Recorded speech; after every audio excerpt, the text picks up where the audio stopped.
હવે ભાઈ શું કામ ભાઈ 90% ઓફ ધ સ્ટુડન્ટ્સ જે ફેલ થાય છે, બરોબર છે, એના પાછળનો આપણે રીઝન ગોઈતા છે અને એનું સોલ્યુશન પણ ગોઈતું છે, બરોબર છે. રીઝનમાં શું છે, તો પહેલો પોઈન્ટ એ છે કે લેક ઓફ કન્સિસ્ટન્સી, બરોબર છે. આ ભાઈ રીઝન છે ને પ્રોપર કે બધાને લાગુ પડે એવા, બરોબર છે, એમને હવાબાજીમાં નથી. તમે ભાઈ કન્સિસ્ટન્ટ રહેશો ને તો તમારું રિઝલ્ટ હોય કે કોઈ પણ બીજું કામ પણ કોઈ પણ બીજું કામ હોય, બરોબર છે, એ તમારે છે ને સોલ્યુશન થઈ જશે. ઇન શોર્ટ કે તમે ટાઈમ આવે ત્યારે તમે એનો યુઝ કરી શકશો, બરોબર છે. તમને ખ્યાલ છે ભાઈ પાણી પડતું હોય ને પથ્થર ઉપર એક એક ડ્રોપ બાય ડ્રોપ પડતું હોય ને, બરોબર છે, તો પથ્થર પણ ઘસાઈ જાય છે. આ કન્સિસ્ટન્સીની તાકાત છે એવી, બરોબર છે, કન્સિસ્ટન્સીની તાકાત. આ લેક ઓફ કન્સિસ્ટન્સીના કારણે મોસ્ટ ઓફ સ્ટુડન્ટ્સ જે ફેલ થાય છે એની વાત કરું છું, બરોબર છે. હવે એમાં તમે ઇઝીલી 50-10 રૂલ અપ્લાય કરી શકો. 50-10 રૂલમાં કાંઈ નથી. 50 મિનિટ રીડ કરવાનું, 10 મિનિટ બ્રેક. 50 મિનિટ રીડ કરવાનું, 10 મિનિટ બ્રેક. કોઈ પણ એક સબ્જેક્ટને લઈ લેવાનું. અને તમને એમ લાગે કે વેરાયટી જોઈ છે તો 50 મિનિટ એક સબ્જેક્ટ મેન, 10 મિનિટ બ્રેક, પછી 50 મિનિટ બીજો સબ્જેક્ટ, બરાબર. રોજ 2 કલાક, રોજ 2 કલાક. આ રૂલ મૂકતા નહીં. તમે કન્સિસ્ટન્ટ રહેશો, તમને ખૂબ જ ફાયદો થવાનો છે, બરાબર છે. ડન. સન્ડેના કઈ તમારે કરવું હોય તો સન્ડેના માત્ર ને માત્ર જે ચેપ્ટર તમારે થઈ ગયા હોય એના ક્વેશ્ચન્સ કઈ રીતના પૂછાય છે એ સન્ડેના કરવાનું. એમાં રૂલ આજ, અને એ સન્ડેના સવારે કરવું, સવારે સાંજે તમને જે કમ્ફર્ટેબલ, બરાબર. Okay. Mobile and social media destruction, આ ભાઈ આજની બહુ મોટામાં મોટી પ્રોબ્લેમ છે, બરાબર છે. લાવો થોડીક વાર રીલ બેસો, થોડીક વાર રીલ બેસો છો, હે 3 કલાક થઈ ગઈ ખબર ન પડી, એટલે આ ભાઈ બધું તમારો પ્રોબ્લેમ નથી એકનો, બરોબર છે, આ ડિસ્ટ્રેક્શન છે, બરોબર છે. અને આ બધાનો પ્રોબ્લેમ છે જનરલી બધી એજનો. તો એમાં મેનલી ફોન પાર્કિંગ મેથડ તમે જોઈ શકો છો. Phone parking method. સર ફોનને લઈને પાર્કિંગમાં મૂકી આવવાનું, ભાઈ ના, ફોનને લઈને પાર્કિંગમાં મૂકવા ન જાતો, બરોબર છે, મમ્મી તમને પાર્કિંગમાં જ પછી સુવડાવશે, બરોબર. એના કરતા તમારે શું કરવાનું કે ફોન પ્રેમથી લઈ બેનના રૂમમાં કે ભાઈના બાજુના રૂમમાં, મમ્મીના રૂમમાં, યા તો મમ્મીને આપી દો, મમ્મી રાખો 2 કલાકમાં રીડ કરું છું ત્યાં સુધી મને મહેરબાની કરીને ફોન આપતા નહીં. મમ્મી એમ થઈ જાય આટલો કેમ ભાઈ આ કઈ અચાનક કઈ સમજાણું નહીં, પછી એને ખબર પડે કે અમરસરનો વિડીયો જોયો હશે ને ભાઈ એટલે આ બધું થઈ ગયું, બરોબર. એટલે ફોન એને આપી આવવાનો, મમ્મીને કહી દેવાનું હું ફોન લેવા આવું તો 2 ફટાકા જીકી દેવાના, બરોબર છે. એટલે કોઈ દી તમે ફોન લેવા જશો નહીં. અને આનાથી તમારો સ્ટ્રેસ પણ ફ્રી થશે કે ભાઈ સોશિયલ મીડિયામાં શું હાલે બધું તમે ભૂલી જશો, બરોબર છે. અને તમે એક છે ને આ હોય વસ્તુ કે તમારે નજીક આઉટ ઓફ રીચ મૂકી દો. નજીકમાં પડ્યું હોય ને તો આ લઈ લીધું, લાંબા થઈ થઈને ચાર્જિંગમાંથી ફોન કાઢશે, બરોબર છે. પણ ઓલા બીજા રૂમમાં જ્યાં મમ્મી પાસે હશે ને તો તમે નહીં ટ્રાય નહીં કરો. આનાથી તમારે છે ને તમે સ્ટડી ટાઈમ ઓલરેડી તમારો વધી જશે, એ તમે ફીલ કરશો, બરોબર છે. અને બીજું શું છે કે ભાઈ ઘણી વાર એવું થાય કે વર્ષોથી તમને કોઈ ટીચર ભણાવતા હોય એના ઉપર તમને ટ્રસ્ટ ન હોય, ઓનલાઈન એકાદો વિડીયો જોયો નથી કે ના આ સર કે સાચું, ઓલા સર કે સાચું, બરોબર છે.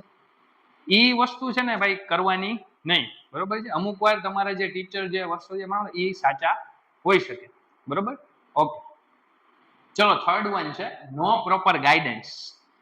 સર અમને તો ગાઈડન્સ કેટલા બધા, અમે ઓનલાઈન એટલા વિડીયો જોઈ છીએ, પપ્પા સલાહ આપે, મમ્મી કઈક અલગ સલાહ આપે, બાજુવાળા શર્માજી કઈક અલગ સલાહ આપે, કારણ કે શર્માજી કા બેટા તો ભાઈ એ તો ટોપ જ મારતો હોય, શર્માજી નું ઉદાહરણ, બરોબર.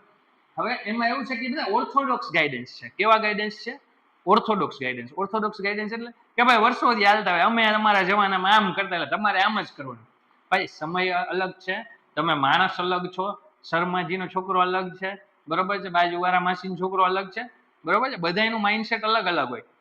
શર્માજીનો છોકરો છે સવારના વહેલા ઉઠીને રીડ કરી શકે, બરોબર છે. મીનાક્ષી બેનની છોકરી છે ને એના ભાઈ રાતે ઘુવડની જે મોડી રાત સુધી રીડ કરવાની આદત હોય, બરોબર છે. પંકજભાઈ નો છોકરો છે ને, પંકજભાઈ નો છોકરો ઇયરફોન રાખીને બરોબર રીડ કરે, એ રીતના ભાઈ મ્યુઝિક સાંભળીને ઘણાને યાદ રહી જતું, બરોબર. એટલે આ ઓર્થોડોક્સ ગાઈડન્સ મૂકો.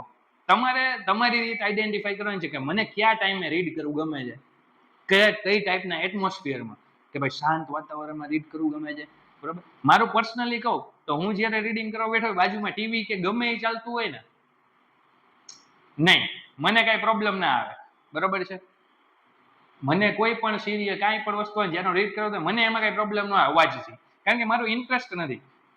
હા, મૂવી હોય અક્ષય કુમારનું તો ભાઈ મારું ડિસ્ટ્રેક્ટ થઈ જાય, બરોબર છે, એ 100%ની વાત છે. એટલે તમારે તમારી મેથડ આઈડેન્ટિફાઈ કરવાની, ઓર્થોડોક્સ નહીં. કોઈ કહે કે આમ કરો, એ અલગ છે, તમે અલગ છો, બધા સરખા ન હોય, બરોબર. એટલે ઓર્થોડોક્સ ગાઈડન્સ કોઈ ફોલો કરવાનું નહીં. નો રિવિઝન, બરોબર છે. હવે રિવિઝનનું મેઇન કારણ શું છે કે ભાઈ તમે શોર્ટ ટર્મ મેમરીમાંથી લોંગ ટર્મ મેમરીમાં સ્ટોર કરવા માટે, લઈ જવા માટે રિવિઝન કરવું જરૂરી છે. કોઈ પણ વસ્તુ રિવાઇઝ કરશો ને ડાયરેક્ટ કે ભાઈ લાસ્ટ મિનિટમાં હું છક્કા મારી દઈશ, બરોબર છે, લાગે ક્યારેક ક્યારેક લાગે, ક્યારેક ક્યારેક જ લાગે, બરોબર, દર વખતે લાગે નહીં, અને એ રિવિઝન કર્યા વગર લાગે નહીં, બરોબર. તો એના માટે એક રૂલ છે ભાઈ, 1 3 7, બરાબર છે. 1 3 7, 1 3 7 સર શું છે, બરોબર છે. 1 + 3 + 7 એડિશન, ભાઈ એડિશન નથી કરવાનું ભાઈ.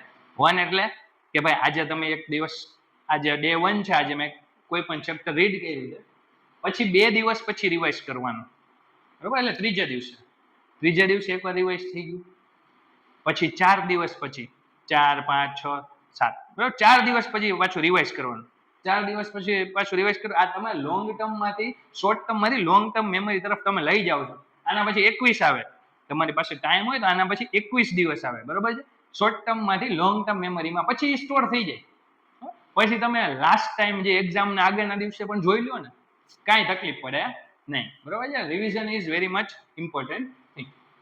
લેક ઓફ પ્રેક્ટિસ, બરોબર છે. Practice and practice. મેથ્સ હોય તો પ્રેક્ટિસ, ગ્રામર હોય તો પ્રેક્ટિસ, બરોબર છે. સાયન્સ હોય તો પ્રેક્ટિસ, સાયન્સમાં सम्स જે હોય એની પ્રેક્ટિસ, બરોબર છે. ફિઝિક્સ હોય તો પ્રેક્ટિસ, કેમેસ્ટ્રી હોય તો ઇક્વેશનની પ્રેક્ટિસ. પ્રેક્ટિસ કરશો તો તમારા હાથ છે ને ભાઈ, તમારો હાથ, એમાં પણ એક માઇન્ડ હોય, ઇન ધ સેન્સ કે તમને સમજાવવા માટે. હાથમાં માઇન્ડ ન હોય ભાઈ, બધાને ખબર છે માઇન્ડ આયા હોય, બરોબર. તમને સમજાવવા માટે કે ભાઈ તમારો, અમે અમુક વાર કેવો કે આ વસ્તુ, આ માણસ આ કરતો તો એ ન થયું, તમારો હાથ લાગ્યો તો આ વસ્તુ થઈ ગઈ. હાથ પણ ઓળખે છે, બરોબર છે. એટલે ભાઈ હાથમાં પણ એક માઇન્ડ હોય કે એ જે તમે આખી પ્રેક્ટિસ કરી હોય ને એક્ઝામમાં, તમારા હાથને જ ખબર હોય, બરોબર છે, કે આટલી પ્રેક્ટિસ કરી, આટલું લખવાનું છે, ફટાફટ લખવા માંડે, બરોબર. ઓલું તમે કોઈથી પ્રેક્ટિસ જ ન કરી અને તમે ઉપાડો, હાલો ભાઈ what is the conclusion of this chapter. ભાઈ હાથ કે તે મને ક્યાં પ્રેક્ટિસ કરાવી છે, આ હાથ ખુદ ઉઠીને કે તે મને આ કઈ લખાવડે એવું જ નથી, મને ક્યાંથી ખબર હોય ભાઈ લખવાની, બરોબર છે. એટલે ભાઈ લેક ઓફ પ્રેક્ટિસ, તમારે પ્રેક્ટિસ ને પ્રેક્ટિસ કરવી પડશે, કન્સિસ્ટન્ટ રહેવું પડશે, રિવાઇઝ કરવું પડશે, ફોન પાર્કિંગ મેથડ યુઝ કરવી પડશે, 137 નો રૂલ અપ્લાય કરવો પડશે, અને 50-10 નો રૂલ પણ અપ્લાય કરવો પડશે. That's it. ઓકે, જય હિન્દ, જય ભારત.